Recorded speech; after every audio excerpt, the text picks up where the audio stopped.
girls. Welcome to week 1 of May. I hope you enjoyed today's lesson, and I will see you back here in just a little bit. Bye-bye.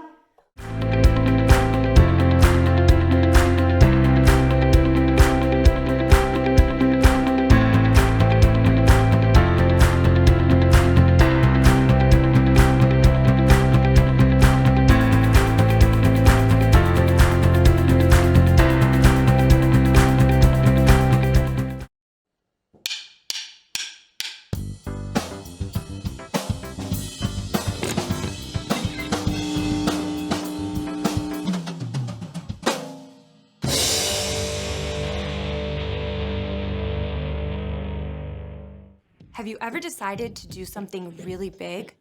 Like learn how to play guitar? Or, make friends with the new kid down the street? Maybe you even want to bake a master chef-worthy cake for your mom's birthday. You're super excited to get started, but then you sit down with the guitar and...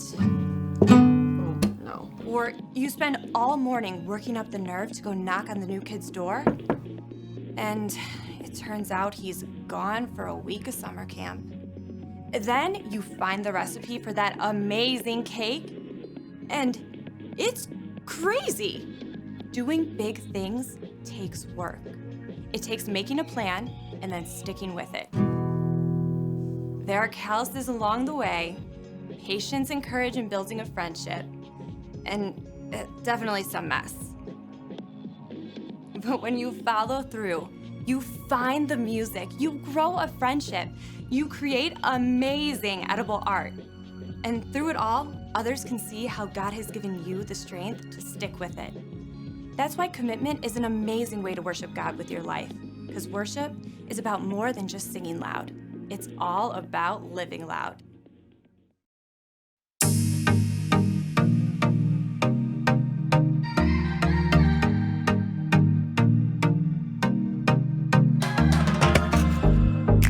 Plans for me are good. You hold my future.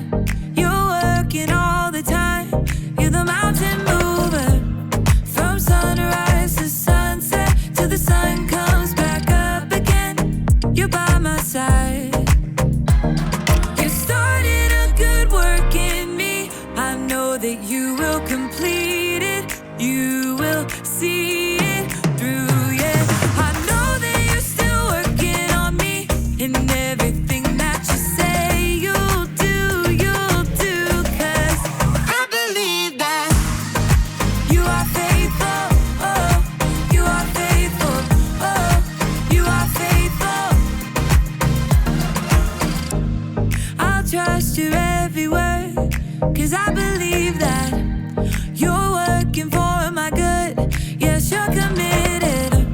From sunrise to sunset, till the sun comes back up again, you're by my side. You started a good work in me. I know that you will complete it. You will see it through, yeah. I know that you're still working on me. And everything that you say you'll do, 'cause I believe that you are faithful, oh, you are faithful, oh, you are faithful. You are my hope, you are my future. You are the mountain mover. You are faithful. You are my hope, you are my future. You are the mountain mover. You are faithful. You started a good work in me. I know that you will complete it. You will see it through, yeah. I know that you're still working on me. And everything that you say you'll do, 'cause I believe that you are faithful, oh, you are faithful, you are faithful, oh, you are faithful, oh, you are faithful, oh, you are faithful.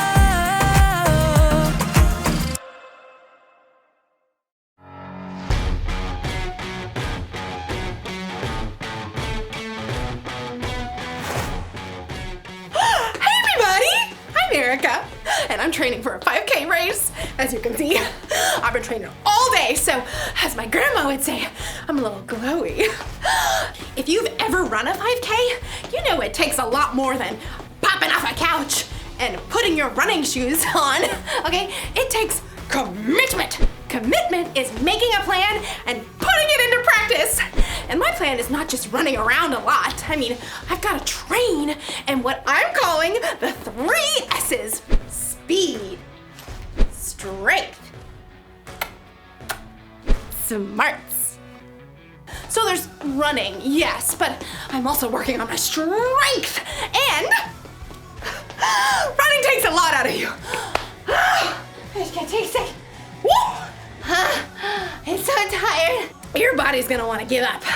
Ow. But I'm going to train my brain to keep running the race no matter what. Like right now, my body is telling me not to eat this kale because it looks gross. But my brain tells me that kale is good for giving my body energy. So, here goes. Come on, brain! I can't do it! Maybe I can find some easier ways to train my brain. In today's story, the Apostle Paul wrote about training for a different kind of race. No kale involved. What? No!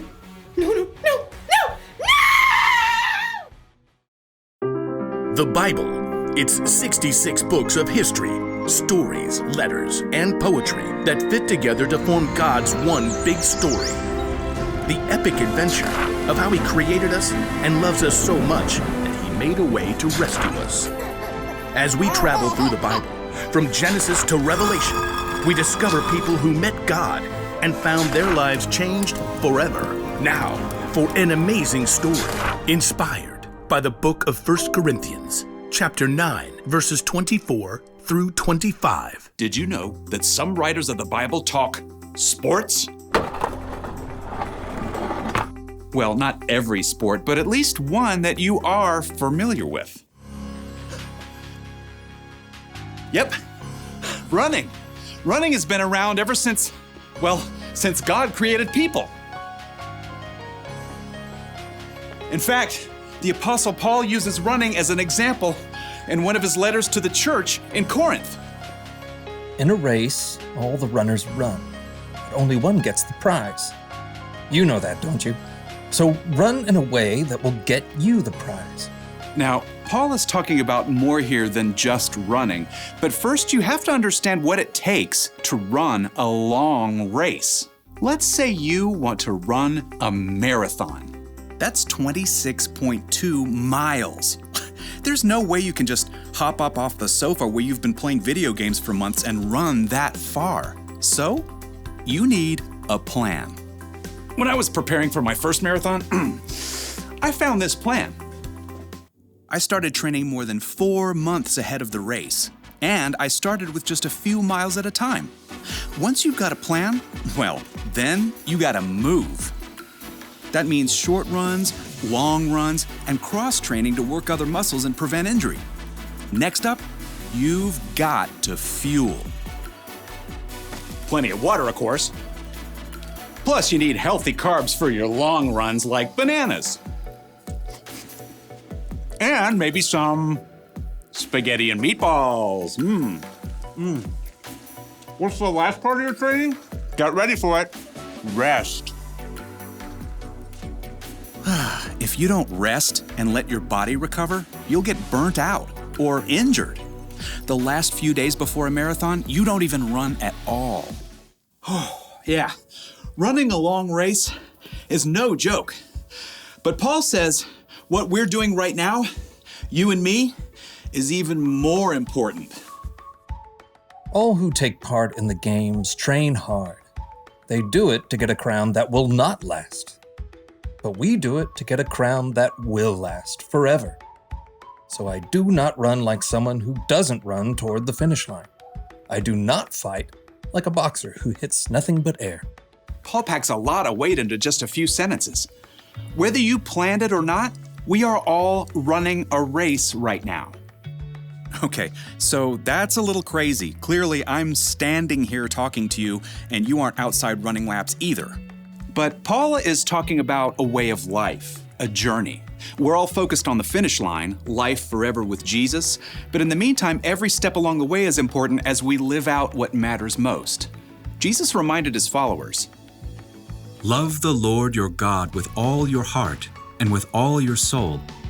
Love him with all your mind. Love your neighbor as you love yourself. Yep, love God, love others. That's what matters on this journey together. But just like you can't skip from jogging 1 lap around the school gym to running a 26.2-mile race, you're gonna need some practice. Your Love God, Love Others marathon needs a training plan. Now, none of us have it all figured out, but here are 4 important things to start with. In fact, you may already be doing some of them. First point, hear. God is the master teller of this amazing story. He's the author of this whole race, so the most important thing is learning to hear from God. That means digging into God's Word and hearing the stories and wisdom from people who walked with Him.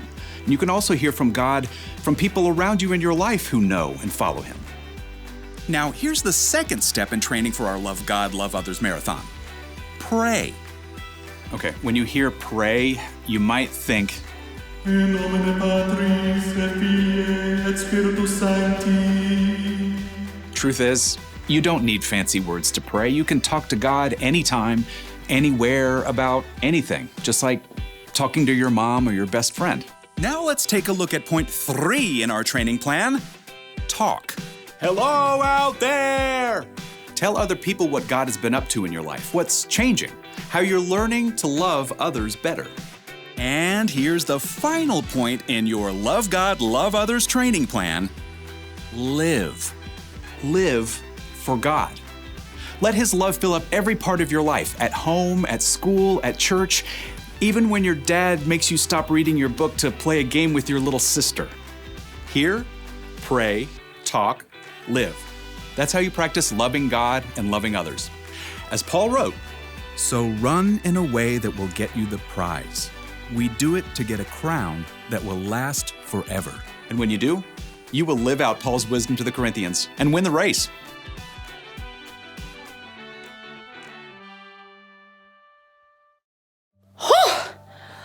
When the Apostle Paul wrote about running a race, it was about way more than a 5K. It was about life, because sometimes life can feel like a race.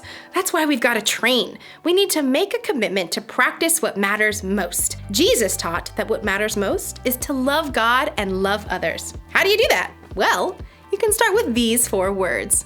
Hear, pray, talk, and live. Hear. Hear from God. Pray. Pray to God. Talk. Talk about God. Live. Live for God. In the race of life, you can't always rely on your own strength. You'll need God's help and wisdom to keep running. It's not always going to be easy. You may even want to give up. But it's better to keep going, because loving God and loving others is the most important thing you will ever do. Here's the one thing to remember today. Keep practicing what matters most, loving God and loving others. This may come natural to you, or it may seem totally new. Whatever the case, just commit to training a little bit every day. It'll be good for you. I guess if I commit to training, I need to do what's good for me and try a little bit of kale.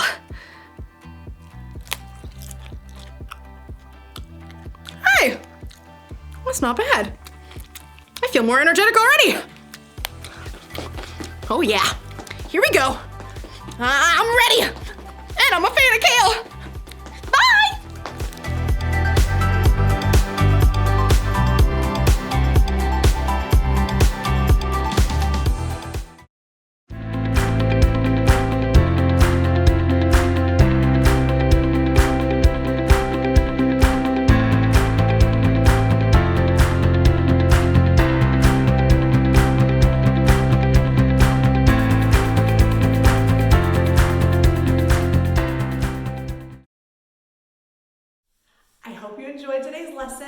Remember that our memory verse is training the body has some value, but being godly has value in every way.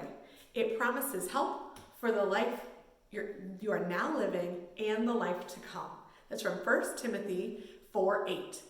And the bottom line this week is keep practicing what matters most. So I hope you have a great week, and I'll see you next time. Bye-bye.